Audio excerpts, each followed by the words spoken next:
this episode of Dolce Vita, feast on some sweet and flavorful mussels. Understand the true meaning of beauty and explore ways to build the perfect skincare routine. Take part in an event that inspires people of different ages and backgrounds. And discover ways to value antiques like a professional appraiser.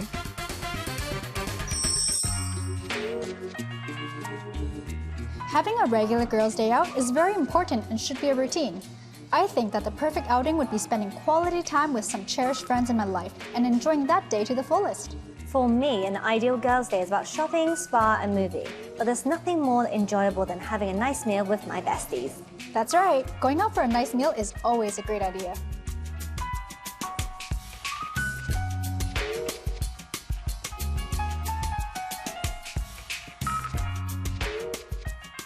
Speaking of enjoying a nice meal with your bestie, why not go for seafood that is wholesome and delicious? Mussels are one of the most nutrient-rich and versatile seafood choices that is loved by many. The succulent shellfish gems look and taste amazing, don't you think? One of the best ways to cook mussels is to steam them in a flavorful broth made with different ingredients. As the mussels cook, they release juices that blends with the broth, which ultimately creates the tastiest sauce. Here, the mussels are drenched in a rich French sauce that comes with a hint of garlic, thyme, wine, and parsley. There's nothing better than dipping some crusty toasted baguettes into this sauce.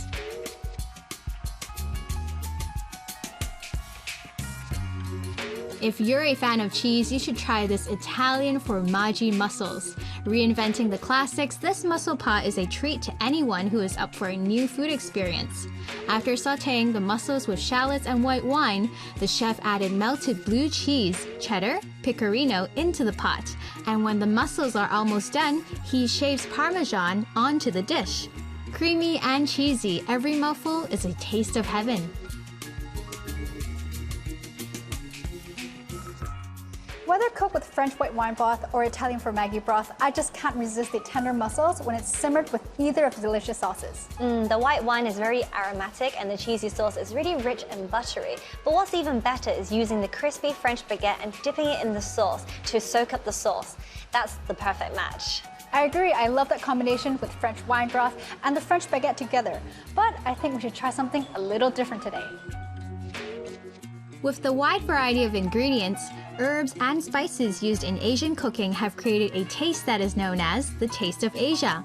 The bold and umami-packed flavor is also great for preparing seafood in Western cuisine. A nod to Asian food culture, the chef invented this Kung Pao mussel made with Sichuan pepper and Chinese aged vinegar. This spicy dish is perfect for anyone who loves that little kick of heat to their food.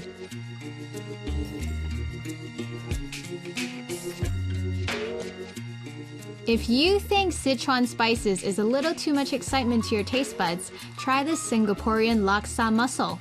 The Australian blue mussels are mixed with dried shrimp, Thai chili, coconut cream, and Laksa leaves. This dish is excellent for anyone who craves a taste of Southeast Asia.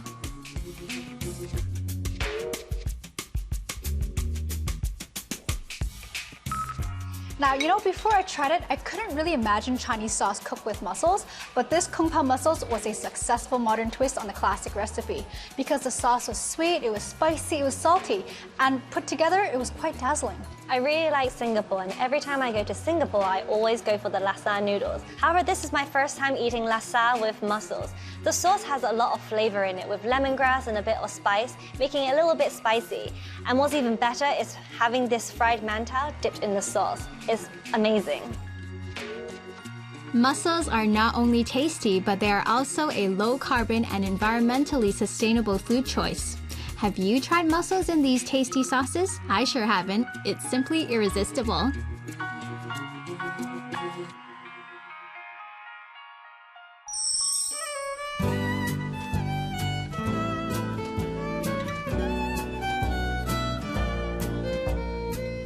Everyone wants to look healthy and beautiful at the same time, but not everyone knows how to achieve it. The words that I keep seeing on the internet are healthy, eco-friendly, sustainable, and organic. But where do we start? So today I've found a beauty expert so she can tell us what's her take on living a healthier lifestyle. Before starting her beauty business, Kavita Koza was a Wall Street firm lawyer and a director of a multinational bank. With a passion for clean beauty, wellness, and a commitment to creating positive social impact, she established her own beauty brand that focuses on holistic well-being. I heard that your original profession was not in the beauty and cosmetic industry. What inspired such a big, dramatic career change? Actually, I didn't intend to get into the beauty or skincare industry whatsoever. When I hung up my boots as a lawyer, my intention was simply to work with women. Initially, I was thinking of organic food because ever since I was a child, I have been very drawn to the earth, to trees, to nature, the environment.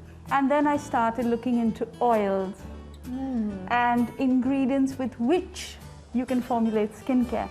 And from there arose a skincare brand which is raw, wild, completely respects, the earth and really old-fashioned recipes. What is your take on the relationship between beauty and wellness? Basically, beauty is not taken in isolation as an external something for appearance.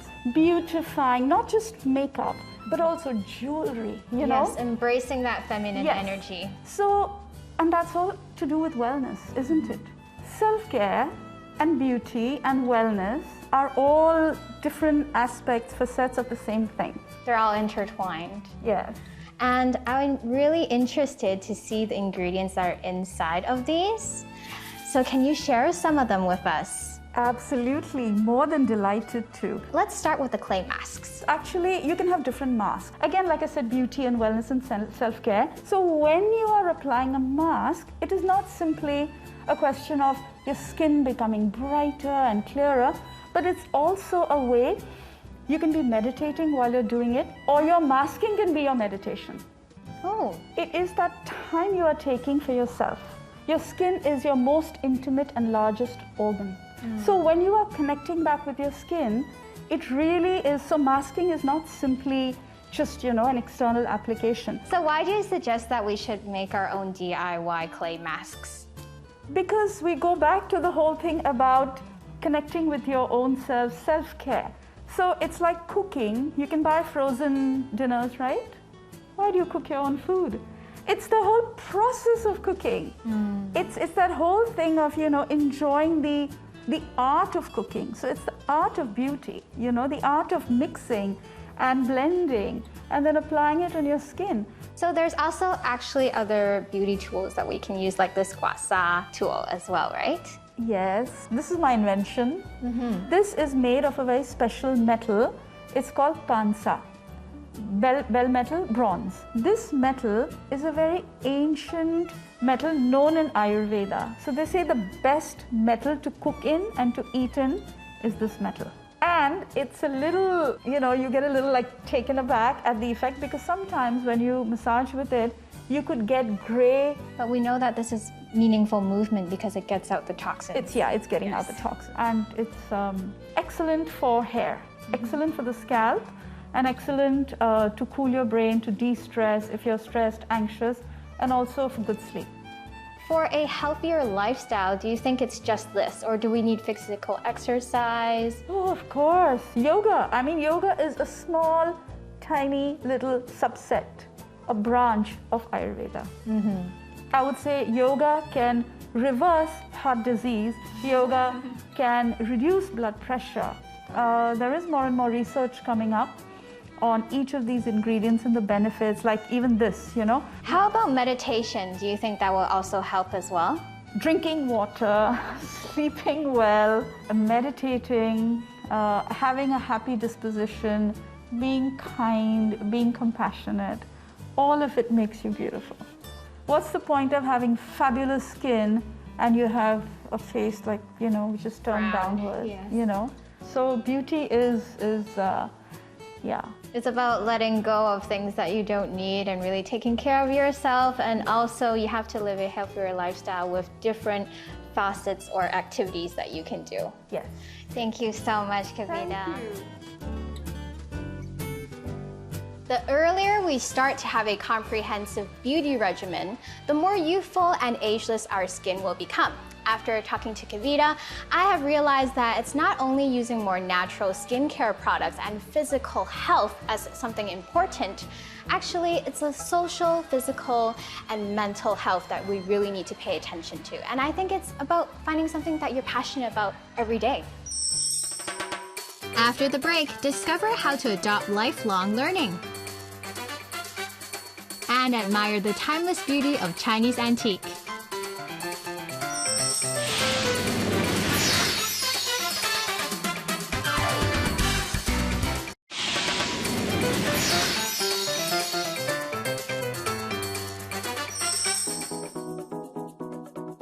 Learning is a lifelong journey as change is constant, and learning is one of the most effective ways to deal with change.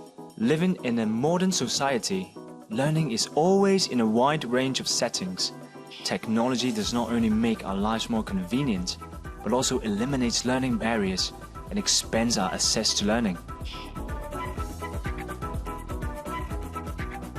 The university has been recently renamed, and what are the reasons for retitling? Well, the university was established some 30 years ago as an institute that specialized in distance learning. In the past 30 years, we have come a long way. We have evolved into a comprehensive university. By changing the name, we project to the public our future direction and our strategic focus. And I hope that this will give a more accurate impression and image of the university to the public. When it comes to open education, flexibility would be the key word that first springs up in our minds. To open the doors to knowledge for everyone, a series of educational TV programs featuring a broad spectrum of topics were produced. And why is it important to have educational TV programs?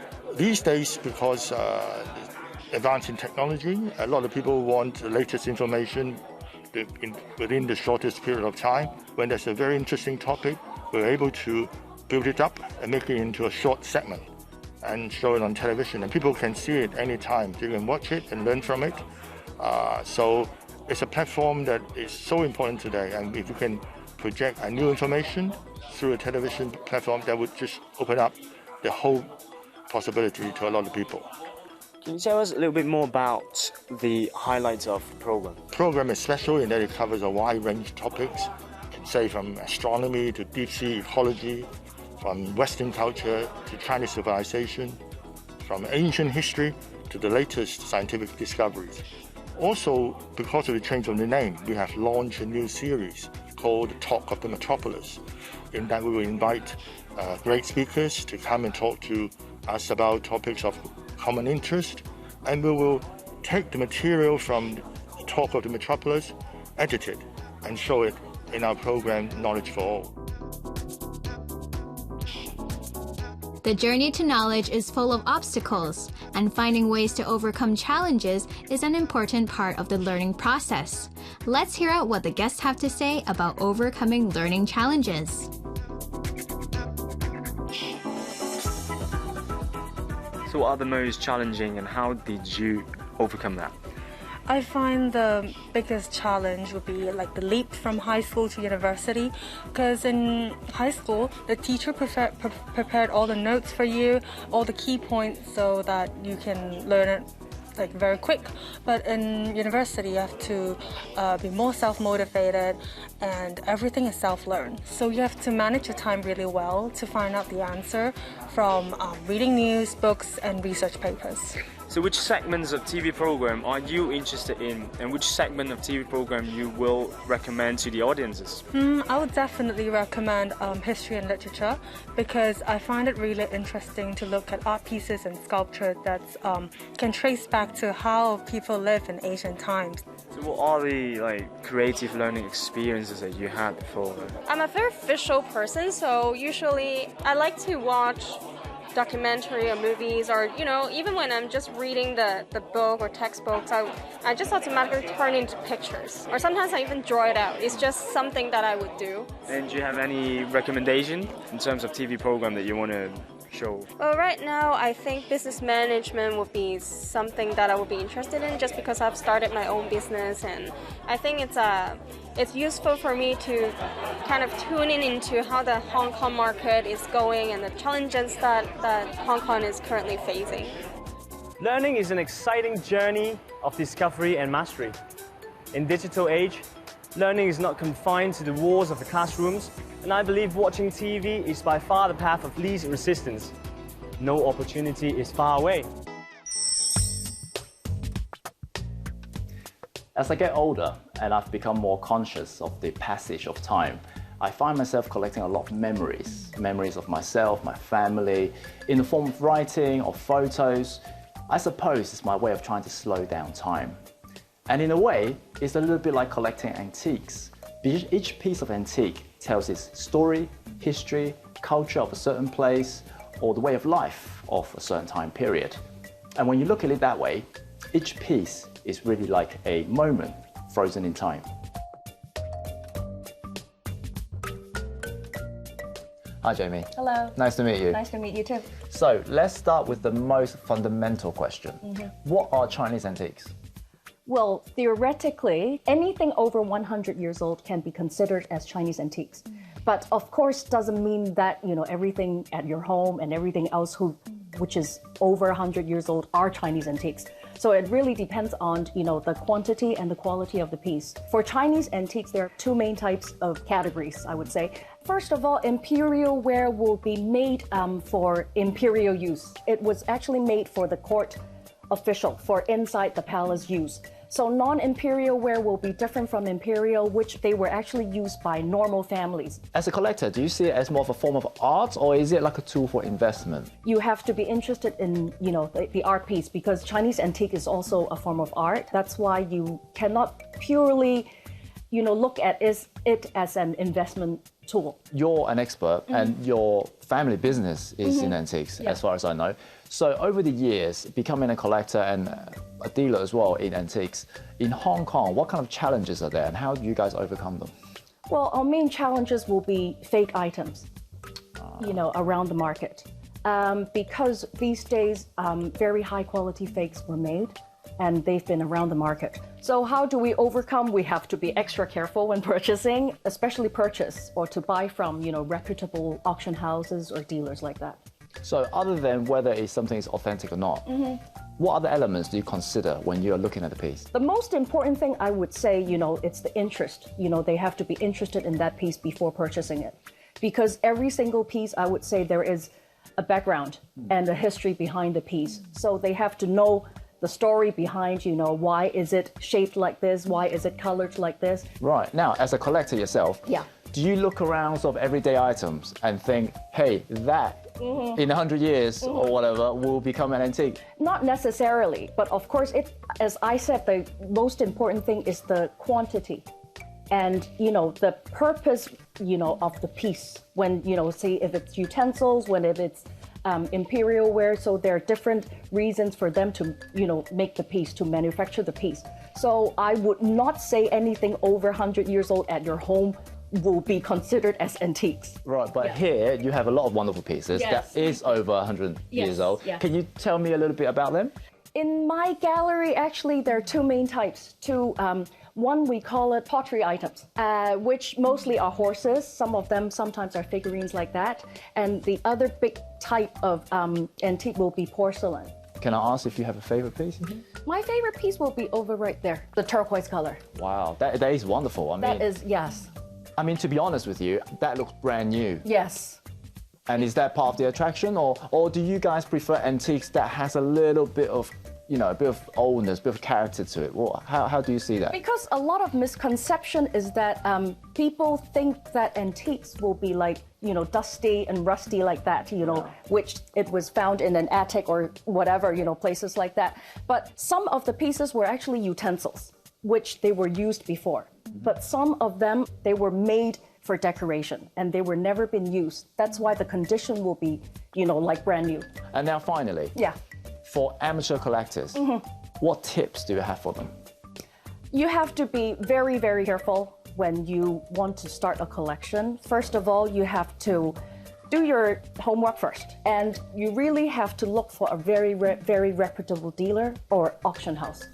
So that's the most important thing when you want to start a collection. Great. After speaking to Jamie today, I've discovered that people become collectors because they find certain objects so enjoyable that they've become sentimental to them. However, finding those right objects that speaks to you personally can sometimes be a frustrating or challenging experience. But I believe it is the thrill of that chase and the discovery of the stories behind those beloved objects along the way that keeps the collectors coming back for more. That's all the time we have for this week's episode. If you've enjoyed what we've introduced and want to find out more, simply check out our program website.